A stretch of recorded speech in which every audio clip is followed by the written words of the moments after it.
오늘 또 하나님의 은혜와 사랑이 우리 모두에게 충만하시기를 주의 이름으로 축복합니다. 2023 예수 이야기 45번째 물동이를 버려 두고라고 하는 제목으로 말씀을 전할 때에 여러분의 참된 위로와 소망 그리고 치유하심이 함께 하시기를 주의 이름으로 축원합니다. 우리가 지지난주에 사마리아 여인을 만나시는 예수님, 그 여인을 만나기 위해서 일부러 사마리아 땅을 밟고 또 우물가에서 사마리아 여인을 부르시고 물을 좀 달라 하심으로 그 여인에게 다가가셨던 그 예수님의 그 은혜, 그리고 내가 참된 생수다, 내가 주는 물을 마시는 자마다 영원히 목마르지 아니할 것이다 라고 하는 말씀을 전함으로 그 여인에게 이 갈망하고 또 방황하던 여인의 치유하심을 이제 시작하시는 예수님의 모습을 보았습니다. 그리고 지난주에는 우리 종교개혁 605주년을 통해서 우리 506주년을 통해서 우리 주님께서 참된 교회의 모습 솔라에 대해서 5가지 파이브 솔라에 대해서 말씀을 드렸습니다. 연이어서 우리 지난주에 그 말랐던 사마리아 여인과의 이 대화 속에서 우리에게 주시는 참된 복음과 옛적에 있었던 한 사건으로 끝나지 않고 오늘 내게 오셔서 나를 부르시고 또 내게 치료하시기를 원하시는 그 은혜를 오늘 또 우리 모든 성도들이 나누시기를 주님의 이름으로 축복합니다. 주님이 사마리아 여인을 찾아가신 목적은 자신이 누구인지 알리시고 방황하는 여인을 치유하시고자 하는 거였습니다. 그래서 예수님은 먼저 접촉점을 찾아요. 그러면 전도하다 보면 접촉점을 찾는데 이 접촉점이 바로 여러 가지 방법이 있지만 예수님은 우물가에서 만났던 여인을, 목마름의 여인을 친히 가셔서 물로 대화를 시작하십니다. 그러나 이 물의 소재를 가지고 내가 생수다, 내가 주는 물을 마시는 자마다 영원히 목마르지 않을 것이다 라고 하는 이 말씀을 하심에도 그는 예수 그리스도를 알아보지 못했습니다. 그런데 예수님께서는 이제 실질적으로 그 여인을 치유하기 시작하십니다. 물의 모습은, 물의 대화는 어떻게 보면 접촉점의 모습이었다면 이제 실제적으로 방황하게 만든 그 여인의 아픔을 끄집어 내시는 거죠. 그래서 예수님은 대화의 소재를 바꾸십니다. 우리 16절 말씀 먼저 함께 읽어보도록 하겠습니다. 시작. 이르시되 가서 내 남편을 불러오라. 여러분, 갑자기 예수님께서는 소재를 완전히 바꾸십니다. 조금 전까지만 해도 물로 시작하셨던 예수님인데 이 예수님의 대화 내용을 사생활의 문제로 가게 됩니다. 어떻게 보면 이 여인은 이 부분이 가장 아팠던 부분이에요. 가장 방황하게 만들었던 문제고 가장 힘들고 사람을 피하게 만들었던 문제를 주님은 끄집어 내십니다. 이게 바로 사생활 문제였어요. 이 여인은 뭐라고 대답합니까? 예수님께서 남편을 데려오라 이 말에 대해서 이 여인은 이렇게 말합니다. 시작. 17절 나는 남편이 없나이다. 여인은 솔직하게 남편 문제에 대하여 치부를 고백합니다. 나는 남편이 없습니다. 여러분, 실질적으로 이 여인은 지금 남편이 있는 상태였어요. 아니, 남편이라고 하지만 남자가 있는 상태였어요. 이에 예수님께서는 이미 그 사실을 아셨고 이렇게 말씀하십니다. 우리 17절 하반절 시작. 내가 남편이 없다 하는 말이 옳도다. 18절 시작. 너에게 남편 5이 있었고 지금 있는 자도 내 남편이 아니니 내 말이 참되도다. 여러분, 예수님은 사마리아 여인에게 가장 민감한 문제, 그리고 여인으로 인해서 가장 방황하게 하는 문제, 아픈 부분을 탁 건드립니다. 그 여인을 방황하도록 만들었던 그 상처를 이제는 아프도록 찔러요. 여러분, 우리가 어릴 적에 종기가 나면 처음에는 조그마한 종기가 이렇게 뽀로처럼 나죠. 이것이 조금 내버려 두면 이게 더 부위가 커지면서 빨갛게 일어나고 고름이 잡힙니다. 이제 드디어 너무 아프니, 열도 나고 아프니 이 종기를 치유하지 않으면 안 될 것 같은 의사에게 찾아갑니다. 나는 차마 아파서 건들지도 못해요. 왜? 아프니까. 의사에게 가는 순간에 의사는 어떻게 합니까? 그냥 냅다 칼로 찔러요. 그리고 고름을 꽉 짜냅니다.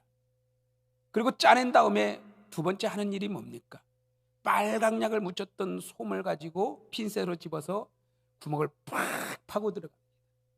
그러면 그 안에 있는 종기의 근이 빠지죠. 그리고 다시 한번 또 소독약을 묻힌 것을 다시 한번 주변을 번지르면서 팍 판에 올립니다. 그러면 그 안에 있던 고름들이 다 터져 나오고 동그란 구멍이 뻥 뚫렸을 때 거기에다가 어떤 소독된 솜으로 덮고 거즈를 덮어서 탁 해놓고 약을 바르면 치유함을 받게 되죠. 바로 예수님은 지금 이 여인의 가장 아픈 부분을 치유하고 계십니다. 건드리신 거예요. 남편이 없다고 들러대면 넘어갈 줄 알았는데, 근데 예수님은 여인의 사생활 문제를 이미 다 알고 계셨고 남편이 5이나 있었고 지금 있는 남자도 남편이 아니라는 사실을 터뜨리고 계시는 거죠. 여인은 자신의 사생활이 다 벌거벗겨졌는 이 모습을 보면서 얼마나 부끄러울까. 왜? 너무도 이 문제가 아팠거든요. 이 문제로 말미암아 그 누구도 나오지 않는 정오에 물동이를 짊어지고 그 뜨거운 햇빛을 받으면서 물을 길러 나오던 여인, 사람의 시선을 피하고 사람의 말을 피하고 사람의 그 수근거림을 피해서 나오던 이 물동이를 등에 짊어지고 나오던 여인의 모습이 그 아픔 때문에 있지 않습니까? 여러분 어떻습니까? 우리들도 때로는 교회를 나오거나 누구를 만났을 때 여러분 자신들의 실상이 발가 벗겨지는 것에 대해서 얼마나 두려워하는지. 어떤 분들은요, 제가 설교를 마치고 나면은, 많이는 안 그래요 우리 교인들은. 그러나 어떤 분들은 가끔 가다 그래요. 목사님 어디서 그 소리 들으셨어요? 대체 목사님 어디서 들었길래, 누구에게 들었길래 다 저 들으라고 그런 소리 하셨나요? 이런 분들이 가끔 10년에 한 번 있습니다. 여러분, 그런데 저는 몰랐어요. 그런 일들이 있는지도 몰라요. 이 실상이 발가벗기는 느낌을 통해서 시험 들고 상처받고 부끄럽고 죄의 환부가 부끄러운 이 치부를 이 드러나는 모습을 많이 보는데, 여러분 하나님 앞에 죄의 문제가 부끄러운 치부가 드러나야 때로는 이것이 하나님께서 말씀으로 찔러버리면 때로는 나를 죽이고자 하는 것이 아니라 나의 치부를, 나의 죄의 문제를 이제는 푹 쑤셔서 말씀으로 파내는 이 순간이 있다면, 이것이 나를 죽이고자 하는 것이 아니라 나를 치유하신 하나님의 은혜다라고 받는다면 우리는 가능성이 있는 줄 믿습니다. 숨기고 싶은 어두운 부분, 부끄럽고 수치스러운 신생이 교회에 와서 말씀을 듣다가 때로는 주일에 주의 종의 말씀을 전해지는 주의 종의 말씀을 통해서 우리가 앞에서 몸이 발가벗겨지는 이 아픔을 당할지라도 말씀은 우리의 모든 수분문까지도 드러내게 하고 치료하시고 고쳐주셔서 나를 정상 살게 하시고 어깨에 짊어진 무거운 물동이를 던질 수 있는 길을 만들어 주실 줄 믿습니다. 여러분, 그래서 말씀을 들으면 누구든지 찔림을 받게 돼 있습니다. 참으로 하나님의 말씀을 듣는 가운데 찔림을 받는다면 그 찔림이 나를 살리고자 하는 하나님의 은혜임을 믿으시길 바랍니다. 근데 왜 치유가 우리에게 잘 안 일어날까요? 말씀이 있어도 왜 변화가 잘 안 될까요? 말씀 앞에 내 부끄러운 모습이 드러날 때에 많은 대부분의 사람들은 아무 일도 없었던 것처럼 숨기고 아닌 것처럼 숨어버리는, 치료해야 될 방황하는 이 질병을 숨기고 수치를 덮으려고만 하는 그런 인간의 죄성이 있다는 거예요. 아담이 하나님의 말씀을 어기고 저 선악과를 따먹는 순간에 너무 부끄럽기 때문에 그는 이파리로 옷을 만들어 입어서 부끄러워 숨었나이다. 인생의 부끄러움을 할 때 하나님께서는 아담아 아담아, 어둠에 숨어있는 아담을 부르셔서 아담아 아담아 부르셔서 어린 양을 잡으시고 그 양의 가죽으로 그에게 부끄러움을 가려주시고 그를 어린 양으로 치료하시는 과정을 보여주고 있습니다. 오늘도 우리는 하나님의 말씀이 우리를 치료하셔야 됩니다. 때로는 어둠이, 때로는 아픔이, 상처가, 부끄러움이 드러날 수도 있지만 이것이 바로 하나님의 은혜라면 우리를 고침받고 나의 이름을 불러주시는 그 은혜 앞에 여러분들 때로는 상처가 되고 아픔이 들지라도 그 말씀 앞에 치유받으기 주의 이름을 축원합니다. 치유받지 못한 자가 있어요. 가인이 어땠습니까? 그 마음에 분노를 품고 죄의 근원을 품고 나갈 때에 가인아 가인아 가인아 가인아 눈을 들어 나를 한 번만 바라봐라 했을 때 가인은 그 말을 듣지 아니하므로 그 죄의 결과가 그를 죽이고 저주받는 인생으로 만들었습니다.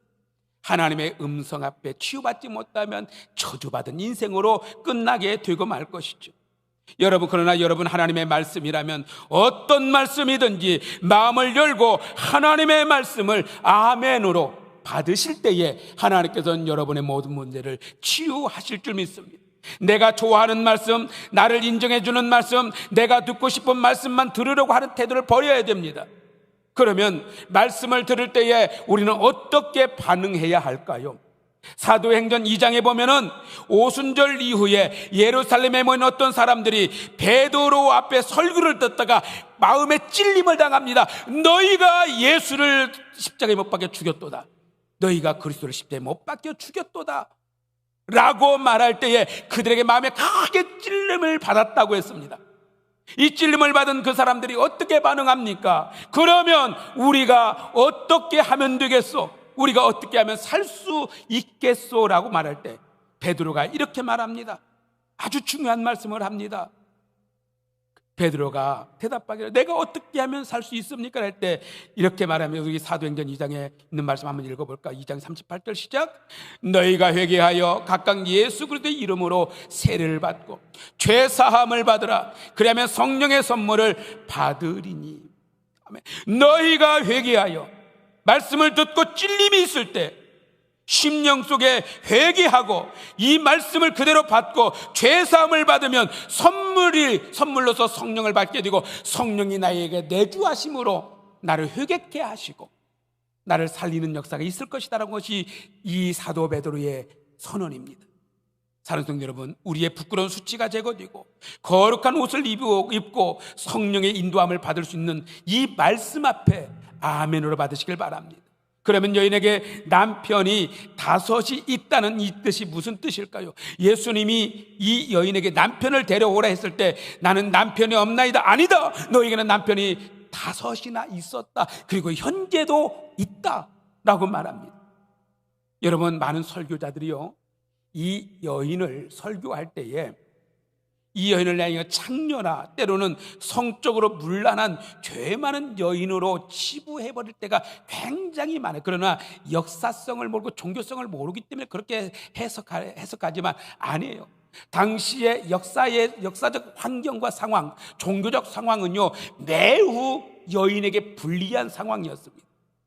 이 사회적 관습에서 보면 이 여인은 굉장히 피해자이고 또 상처를 안을 수밖에 없는 기구한 운명을 가진 여인이었습니다. 당시 여자들에게는요 이혼 소송할 자격이 없었어요. 여인에게는요 오직 남자만이 어떤 핑계를 대든지 이 여인이 조금이라도 마음에 안 들면 어떤 핑계를 대서라도 여인을 이혼 청구 소송을 통해서 여인을 버릴 수 있게끔 사회적 관습이나 종교적 관습, 율법적 관습에서 있었습니다. 그러나 여인에게는 그런 권한이 주어지지를 않았던 사회적 관습이었습니다. 우리 여성들 오늘날 태어난 거 감사해야 돼요. 남자 쫓아낼 수 있는 권한 가져서 감사해요. 당시에 여인들에게는 그런 권한조차 없었습니다.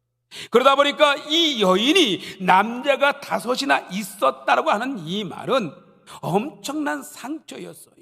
어떤 핑계를 대든지 이 여인은 5번이나 쫓겨난 여인입니다.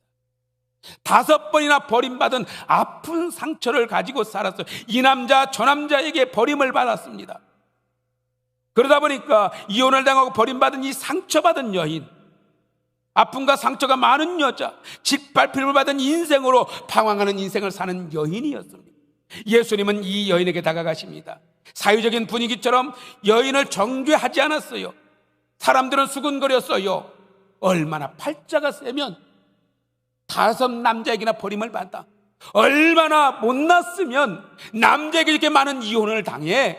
나는 어떻게 보면 손가락질을 당했기에 그 여인은 물동이를 이고 한 정오에 그는 물을 길러 나오고 사람을 피하고 눈을 피하고 말을 피하고 찌찌찌거리는 이러한 동정어린 소리들, 손가락질하는 소리를 듣기 싫어서 사람을 피해 정오에 물 길러 나오는 여인이었습니다. 그러나 주님은 이 여인을 버림하지 않았습니다. 정죄받고 방황하고 있는 이 여인을 친히 찾아오셔서 이 여인의 아픔을 아시고 이 여인을 보듬어 주시고 내적 갈등과 방황하는 인생을 이제 주님은 이 여인을 만나주고 계십니다. 여러분 어떻습니까? 우리 인생은 정상적인가요? 우리들 중에도 무슨 운명이 이래, 무슨 이렇게 운명이 장난처럼 어려운지 몰라라고 가슴에 쓰라림을 담고 사는 사람들 참 많잖아요. 상처를 보듬고 사는 분들 많이 계시잖아요. 우리 주님을 만나시기를 주의 이름으로 축원합니다. 주님을 만나면 주님이 여러분의 아픈 상처를 보듬어 주시고 치유해 주시고 생명수로 씻어 주시고 하나님의 은혜가 함께 하실 줄로 믿습니다. 이렇게 되자 여인이 생각하기를 이분이 대체 누구이기에 나를 이토록 안단 말인가? 나의 사생활까지 어찌한단 말까? 이 사람은 애언적 사상을 가진 선지자였나 보다. 그래서 그 여인이 뭐라고 말합니까? 예수님을 향해 19절에 이렇게 말합니다. 함께 볼까요? 여자가 이르되 주여 내가 보니 선지자로소이다. 아직 주님을 정확하게 몰라요. 처음에 만났던 예수님에 대해서는 낯선 남자, 외간 남자, 어떤 유대인 남자, 내게 말을 걸 수 없는 남자가 어느 날 갑자기 우물가에 와서 나에게 말 걸어오더니, 그러나 이 여인이 대답하는 가운데 다시 예수를 생각하게 됩니다. 이 남자가 대체 누구였길래, 그리고 선지자였나 보다. 예언적 사명을 가진 선지자였나 보다. 선지자이십니까? 사마리아 여인은 선지자로 알고 있는 그분에게 무슨 이야기를 꺼냅니까?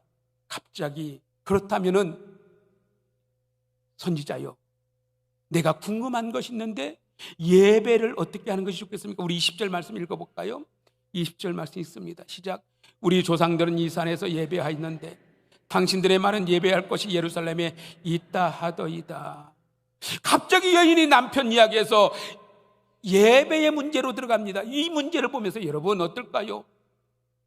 여인의 진짜 아픔을 여기서 발견할 수 있는 거예요.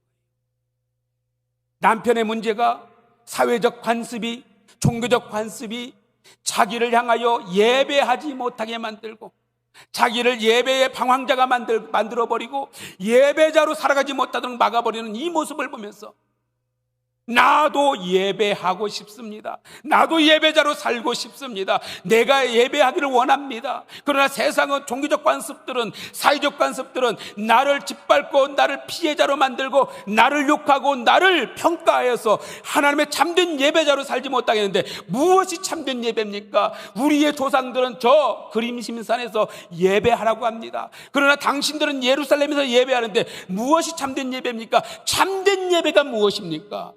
라고 질문하는 거예요. 이 여인의 아픈 상처가 예배를 포기하게 만들었잖아요. 오늘날 여러분, 교회가 고상한 사람들끼리 모여 있는 것 같지만 교회는요, 고상한 사람들이 모이는 곳이 아닙니다. 교회는 상처받은 자가 예배자로 회복되어 오는 곳입니다. 교회는요, 예배를 회복하기를 원하는 아픈 영혼들이 오는 것입니다. 근데 여러분, 이제 이 예배의 장소에 방황하고 있는 여인, 이 방황하고 있는 여인을 주님이 찾아오셨어요. 오늘 우리 가운데 교회 안에서 상처 때문에 예배의 방황자가 참 많은 것 같아요. 예배의 주인이신 하나님이 누구인지 바로 안다면 우리는 이 예배의 장소, 예배의 사람, 예배의 환경, 예배의 형태가 중요한 것이 아니라 이 하나님을 진실로 모르기 때문에 자꾸 예배의 방황자가 되어져서 교회 안에서마저도 내가 교회 가면 누구의 눈치가 보이고 어떤 사람의 수근거림이 싫고 어떤 것 때문에, 그래서 우리는 많은 예배의 방황자들이 맞아요. 특별히 오송에 보면은 이사 왔는데 어디로 가서 예배해야 될까? 때로는 그냥 영상으로 예배하면 어떨까? 내가 교회 갔을 때 사람들이 나를 보면서 뭐라고 수군거릴까?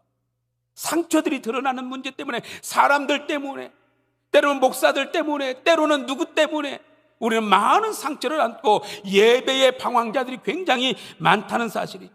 그때 예수님께서 뭐라고 대답하십니까? 이 예배의 방황자였던 여인, 진짜의 영적인 문제를 지금 말하고 있는 겁니다. 21절 24절 말씀 우리 함께 읽도록 하겠습니다. 시작. 예수께서 이르시되 여자여 내 말을 믿으라. 이 산에서도 말고 예루살렘에서도 말고 너희가 아버지께 예배할 때가 이르리라. 아버지께 참되게 예배하는 자는 영과 진리로 예배할 때가 오나니 곧 이때라. 아버지께서는 자기에게 이렇게 예배하는 자를 찾으시느니라. 하나님은 영이시니 예배하는 자가 영과 진리로 예배할지니라. 아멘. 여러분, 예수님이 말씀하십니다. 예배의 장소, 예배의 형태, 예배 가운데 함께하는 사람을 누군가가 중요한 것이 아니다. 누구를 의식하고 예배하지 마라. 오직 하나님을 믿고 그분에게만 예배하라. 예배는 사람의 눈치 보는 것이 아니다. 사람의 수금거리 앞에 귀 기를 때가 아니다. 예배는 오직 영이신 하나님 앞에 드리는 것이기에 너의 형편, 너의 상황, 너의 부끄러움, 수치, 너의 지금의 형편을 말하지 마라. 예배는 하나님 앞에 드려라. 영으로 예배하라. 영이신 하나님만 예배하라. 그리할 때 그 하나님이 우리를 치료해 주실 것이다. 여러분, 우리는 교회에 나오면서도 내 상황 때문에, 내 환경 때문에, 내 지금 형편 때문에 예배를 주저하고 예배 자리에 나오는 것을, 그런 어디 장소에 나오는 것을 싫어합니다. 그래서 오늘날에는 가나한 성도, 교회는 안 나가지만 예수 믿는 안 나가 성도가 얼마나 많은지 몰라요. 그래서 영상으로 예배하겠다고 저한테도 목사님 왜 일부 예배는 영상을 안 틀어줍니까? 왜 2부 예배만 틀니까 1부 예배도 좀 틀어주세요 하는 분들이 생각보다 많더라고요. 여러분, 어떤 분이 저한테 얼마 전이 아니라 오래전에 그러대요. 목사, 이번 주는 교회를 좀 제가 못 나가도 이해해 주세요. 그래서 왜 그러세요? 그랬더니 제가요, 나이가 먹고 눈꺼풀이 자꾸 쳐져서 눈꺼풀 수술을 했어요. 그래서 좀 나가기가 부끄러워서 안 나갈 거예요. 이렇게 이야기하신 분도 있더라고요. 여러분, 우리의 예배는 영이신 하나님께 예배해야 됩니다. 그분을 만나야 우리가 참된 예배자가 됩니다. 이렇게 하나님께 어떤 분이시면 예배가 무엇입니까? 예배는 성공이나 경제적인 이익을 얻기 위해서 나오는 것도 아닙니다. 정치가가 표를 얻기 위해서 나오는 것이 예배가 아닙니다. 장사꾼이 어떤 자기의 이익을 얻기 위해서 나오는 것이 아닙니다. 우리는 무력하기 때문에, 주인이기 때문에 하나님 앞에 나갈 때만이 하나님의 은혜의 베푸심을, 자비와 긍휼과 용서와 은혜를 경험할 수 있기 때문에 우리는 예배하는 것입니다.